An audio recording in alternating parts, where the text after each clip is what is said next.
if you think about American innovation, I mean, certain roads just define entire eras, don't they? Oh, absolutely. You've got Highway 101 in California, which is, basically shorthand for the entire software industry. Or Woodward Avenue in Detroit, the birthplace of the American car. Exactly. But there's a new route emerging, and it's kind of quietly connecting this next generation of American economic power. It's Interstate 25. Right, running through Wyoming, Colorado, and New Mexico. And what used to be just a way to get from A to B is now being called Next Great Innovation Route, a vital link that's building a whole new regional identity. And that's the fascinating pivot we're really digging into for you in this deep dive. We're looking at sources that show how this corridor is now acting like a genuinely synchronized innovation ecosystem. And our sources here are, what, high-level leaders? They are. We're talking chancellors, CEOs, directors from places like the National Renewable Energy Laboratory, NREL, and the Council on Competitiveness. So the mission is to figure out how this one region is doing two completely different things at once. Right. How are they pioneering the world's most advanced outdoor gear while at the same time making these huge high-stakes bets on quantum computing? Okay, let's unpack this. Because the fundamental idea here, it's not about paving more roads, is it? Not at all. Yeah. Council President Deborah Wynne Smith noted that, while physical infrastructure is obviously crucial, Sure. today it's the intellectual infrastructure, the Yep. collaboration, the exchange of ideas. That's where you win or lose on a global scale. That observation just hits the nail on the head, I think. It does. They're deliberately trying to build a regional identity around R&D, not state borders. The whole strategy is to get away from working in those state silos. And that's what successful innovation ecosystems do, right? The University of Colorado Boulder's Chancellor, Dr. Justin Schwartz, he pointed right at the Research Triangle in North Carolina. NC State, Duke, UNC. He called it the gold standard for this kind of thing, and his big takeaway was simple. You can't do it alone. It has to be a regional multilateral approach. The challenge, though, is always getting different states, different universities to stop seeing each other as rivals. Right, and start seeing each other as, I guess, complementary assets. And what's so interesting here is the sheer speed with which the Mountain West has embraced this, especially just in the last 5 years. How dramatic a shift are we really talking about? I mean, that kind of institutional inertia is huge. It is, and it takes leadership. The NREL director, Dr. Martin Keller, he noted that this collaboration has it's grown dramatically in a very short time. So they've moved past the minor differences. They have, with this kind of ethos of, let us get it done together. And that unified push is already changing how VCs see the region. It's not flyover country anymore. And this isn't just a Colorado thing. I mean, we see the University of Wyoming, which is in a state with, what, a tenth of the population and GDP of Colorado? Not even, yeah. And they're leveraging their physics expertise for quantum research through these deep collaborations. And that 50-mile gap between the University of Wyoming and Colorado State is key. Proximity still matters. It lets them do that frequent in-person work. Wyoming gets that they can't be everything, so they lean into what they're great at, physics, and then partner up for the rest. So the physical closeness drives the intellectual synergy. Exactly. But the sources suggest it's created something even more valuable than just joint projects. It's built speed and trust. Absolutely. Speed is a huge competitive advantage. The CEO of the Colorado-Wyoming Climate Resilience Engine, Mike Freeman, he told this just stunning story about the Build Back Better grants. Oh, this is the one. Yeah. The announcement drops, and the presidents of 4 Colorado universities agreed to submit a joint proposal for billions of dollars in just 24 hours. 24 hours. That's just impossible institutional agility. Usually that kind of thing takes months of meetings. Right. And Freeman stressed that this wasn't some fluke. It was the direct result of years they had spent building trust. And because of that trust, they moved so fast, they beat out more than 500 other competitors for the funding. So trust isn't a soft skill here. It's a real competitive edge. It is. And they're strategic about it, too. Yeah. They use nimble nonprofits like Innisphere to lead some of these proposals because they can just move faster than a big university. It creates a really powerful integrated front. So you've got ideas, people, and money. And then Zachary Yerushalmi, the CEO of Elevate Quantum, he adds a fourth and I think critical ingredient to that list. Which is? A clear mandate of collaborate or die. That's the aggressive, clear-eyed mindset that's driving this entire strategy. Okay, so that collaboration is the foundation. But let's look at what that engine is actually building right now. Let's talk about the Outdoor Gear Valley. Yeah, that stretch of I-25. The 60 miles between Fort Collins and the North Metro area. It's quietly become maybe the most important road in the entire global outdoor industry. The economic scale here is just massive. We're talking what regional economic reports show it accounts for about $29.6 billion of Colorado's outdoor rec spending. 29.6 billion. That's a primary economic engine rivaling major manufacturing hubs anywhere else. And it's not an accident. It's built on a legacy of applied science that goes back decades. Right, you had pioneers like hollow bar mountaineering in Boulder right after World War II. They started using military surplus, things like nylon, to create high-end mountaineering gear. And they set the international standard for things like sleeping bag warmth.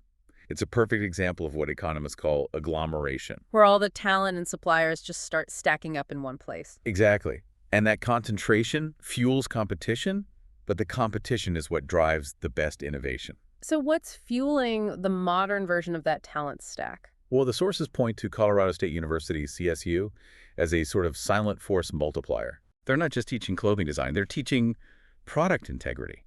So the designers coming out of that program, they get the fashion, sure, but they also get the physics. They understand what happens to a jacket's fabric at 13,000 feet. They're basically engineers who happen to understand style. You've got it. And they have the world's best testing lab right in their backyard. This part of I-25 is right where the planes just slam into the Rockies. Which means you can prototype a backpack in a Fort Collins office in the morning. And by the afternoon, you're testing it at 10,000 feet in Rocky Mountain National Park. That proximity is a massive advantage. It collapses the whole feedback loop. The time from a design failure to the next iteration goes from months down to days. And it changes what the product even is, because this gear isn't just fabric anymore. It's applied science. It's solving a really specific problem. Which is, how do you stay dry and warm when your own body is trying to soak you from the inside out? And the science is all happening at the molecular level now. You take moisture-wicking materials, and we think it's just fabric, right? But it's engineered with hydrophobic strands woven into these precise geometries. So it's not just absorbing sweat, it's actively pulling it away from your skin. It's using capillary forces to pump it away. Your shirt is literally a cooling and drying system. And the technical shells, the blizzard-proof jackets, are even more impressive. They're marvels. Billions of tiny pores per square inch. Each one is small enough to block a water droplet from rain. But big enough to let water vapor from your sweat escape. Rain stays out, sweat gets out. It's a high-stakes molecular balancing act. And some of this tech isn't even from the clothing world. I mean, we're seeing technology adapted straight from aerospace research. Right, like using embedded metallic particles in the fabric. To do what? Reflect body heat. To reflect infrared heat right back at your body. You are literally using space-grade engineering to stay warm on a hike. And you see the connection there between the quantum physics side and the applied gear side. Both are about solving really complex physical problems with cutting-edge materials. And culturally, this has just cemented its place. Historian Rachel Gross, her analysis shows how buying certain brands became a way to define your identity. Right, she tracks that shift from the 70s when people were sewing their own gear from DIY kits. To today, where everyone wants factory-sealed, technologically perfect products. And it's moved way beyond the trails. Gross points out that 80-20 rule. That 80% of the gear sold is used for something other than its designed purpose. People are wearing technical shells on city sidewalks because they want that guaranteed performance, that scientific engineering. Exactly. Okay, let's shift back now to the long-term, high-stakes bets. Because the future of this innovation highway isn't just about jackets, it's about quantum computing. And Mr. Yerushalmi of Elevate Quantum was really explicit here. He argued that the Mountain West has to find an industry where it can lead globally. And he doesn't think that's AI? He thinks it's unlikely they can surpass California or China in the general AI race. But he asserted that quantum is that specific industry. This is the moment they have to seize. But the path to getting those billions in quantum investment, it seems to run right through climate change. This was Dr. Schwartz's big insight. A critical insight. He says investors who are looking to place these huge, multi-decade bets on quantum, Yeah. they will only put that money into regions they know are climate resilient. They have to safeguard those investments for the long term. So climate resilience becomes a kind of gatekeeper? An essential one. If you can't prove your water supply and your energy grid are secure, those billions will just go somewhere else. It links the environmental mandate directly to economic success. Which means they need a really diverse funding strategy. Mr. Freeman stressed that. You need a mix of venture capital, philanthropy, private, state, federal money. You can't rely too heavily on one source, especially not an uncertain federal environment. It's just too big a bet. And that strategy feeds into the bigger goal of supply chain integration. Yes. Dr. Keller and Dr. Chitnis argued the region's greatest success will come from integrating supply chains, energy, and minerals within the corridor itself. What's the real advantage of that? I mean, how does it make them unique? They're picturing a unique closed-loop system.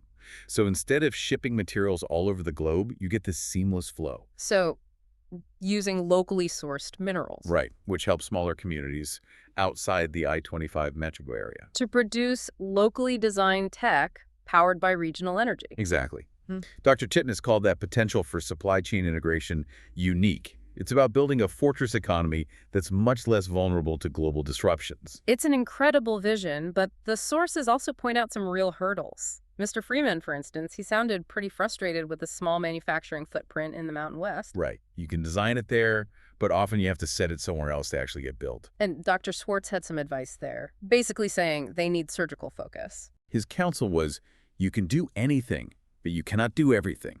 You have to invest heavily in a few specific areas, like quantum and climate resilience manufacturing, and not spread your resources too thin. And that focus is crucial. Mrs. Winsmith left them with this final counsel that really sums it all up.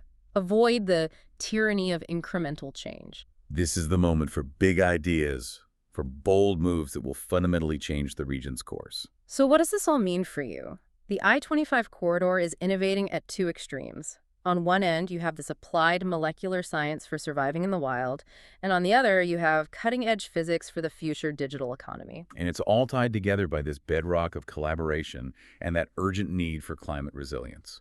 What's really fascinating when you dig into the sources is that the success hinges less on the physical highway itself and more on that intellectual connectivity, that agglomeration. Right, the closeness of people and ideas. That's what lets trust build, what lets proposals get written in 24 hours, and what collapses the design feedback loops from months into days. And that brings us to our final thought for you to mull over.